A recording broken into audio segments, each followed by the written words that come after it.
Your Excellency, thank you so much for joining us at the Doha Forum this year. We're really honored to have you here. It's a great pleasure to be here, and it has been encouraging to see the conversations since the morning. You're very passionate about international development and humanitarian aid, so this must be a very challenging time for an organization like yours. Exactly. We are going through challenging times, not as an organization, the World Humanitarian Forum, but the whole world is going through the challenges. World Humanitarian Forum is a do tank and plays a convener role in humanitarian aid and international development. As I said, the world is going through some challenges, and as humanity, we are at such a critical point that it is going to be either breakthrough or breakdown. Still, as a human being, I'm hopeful, and as the organization, this is what we are thriving for, creating hope for future generations. So we are really supporting the breakthrough part instead of breakdown. So your organization is not governmental, it's not intergovernmental. Why is it so imperative to actually have an organization like yours? Keeping the independence is really important. In today's world, we see intergovernmental organizations and governmental organizations need to pick up some sides depending on their political views. But the World Humanitarian Forum is an independent organization. It's non-partisan, and it's the largest convener on humanitarian issues and international development. So that is why existing as an organization like that is so imperative in today's world, because we really do not need to pick sides on the political views. We just pick the side of humanity, and we can speak about what is best for humanity and what we can do to be the servant to it. And in terms of your organization, if we broke it down for the common person, convening, what does that mean exactly? It means creating dialogue. When we look at today's world challenges, we see the lack of dialogue. We are at the Doha Forum. It's important. We see parties coming together here and creating dialogue, and we can see the fruitful actions coming out of that. So being a convener is important. But World Humanitarian Forum does not only convene. We also create action tracks. We create alliances. We build partnerships. The value of the partnerships built during the course of the World Humanitarian Forum has amounted to $9 billion US. So it's an important point to be. Of course, we expect more partnerships, more alliances, and more action tracks to thrive. And to be able to do that, we need to get together and we need to convene. We need to create dialogue, and we have to be able to just sit around the same table. So what would you say, since its inception at the World Humanitarian Summit in 2016, what would you say are your organization's major achievements in terms of convening? As I said, the value of partnerships has amounted to $9 billion US, and this is something that we are proud of. We have also created certain initiatives. One of them is, for example, WHF Learning, which is an online learning platform for women and youth, which cannot have access to certain educational facilities. Before the Taliban takeover in Afghanistan, and just on the verge of that, we presented a program for Afghan girls and women. This is something very interesting and very appealing to us, and it is one of my, one of the initiatives that I like to talk about too much because it's related to women and youth. We also have recently announced an alliance around finance for development. In today's speech, His Excellency Antonio Guterres mentioned also the finance structure needs a reform. I say it's more than a reform. We need a revolution there.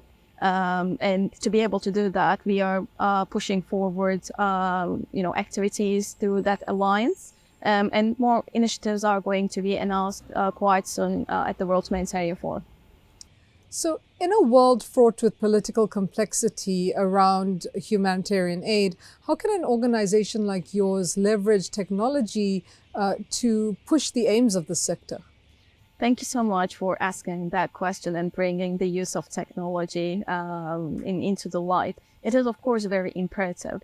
But to be honest, it's not going to change the political views or, have any impact on the current climate. This is what I can say.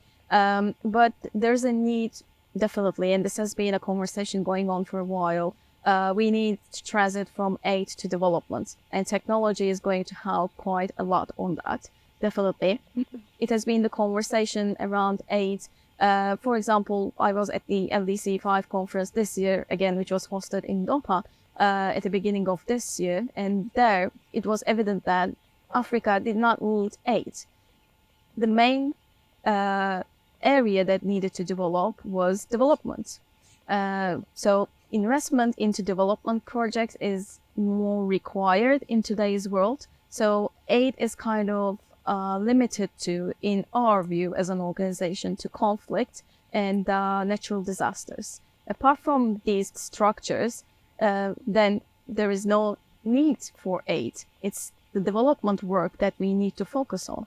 And it's really related to the climate change as well. If we don't act on it now, there's going to be a movement of people, and we will be talking about the refugee crisis or forced displacement in 10 years' time.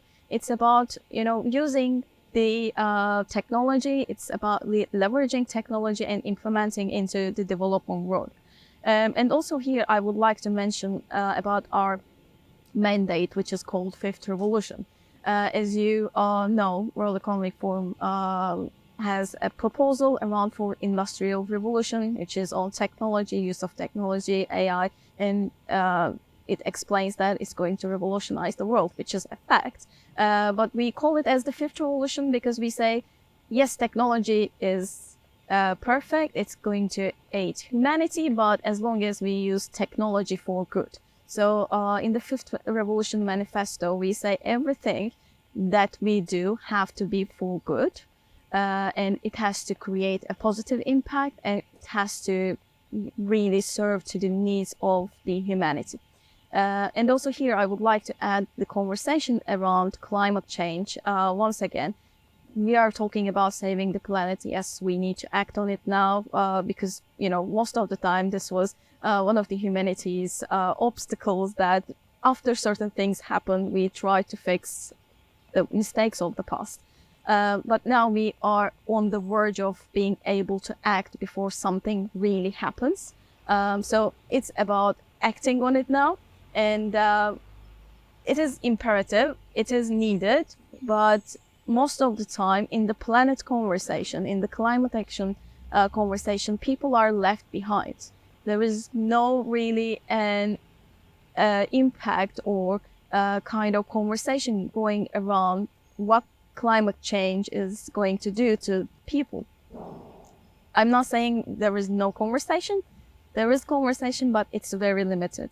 As I said, if we don't plan kind of what's going to happen, people on the move due to climate change, we are going to face with a great humanitarian catastrophe.